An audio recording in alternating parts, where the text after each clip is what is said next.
రాష్ట్రంలో రెండో రోజు 16వ ఆర్థిక సంఘం టూర్ కొనసాగుతోంది. మధ్యాహ్నం 12 గంటలకు ప్రజాభవన్లో సంఘం చైర్మన్ అరవింద్ పనగారియా సభ్యులతో ముఖ్యమంత్రి Revanth Reddy, deputy CM Bhatti Vikramarka, chief secretary Santhi Kumari, ఆర్థిక శాఖ ముఖ్య కార్యదర్శి రామకృష్ణారావు భేటీ కానున్నారు.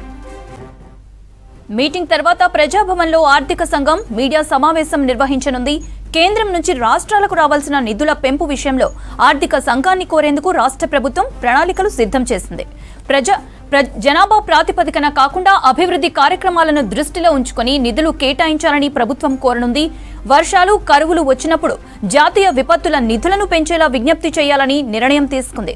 రాష్ట్రాలకు పన్నుల ఆదాయం విషయంలో కూడా మార్పులు చేయాలని సీఎం రేవంత్ రెడ్డి తెలియజేయనున్నారు.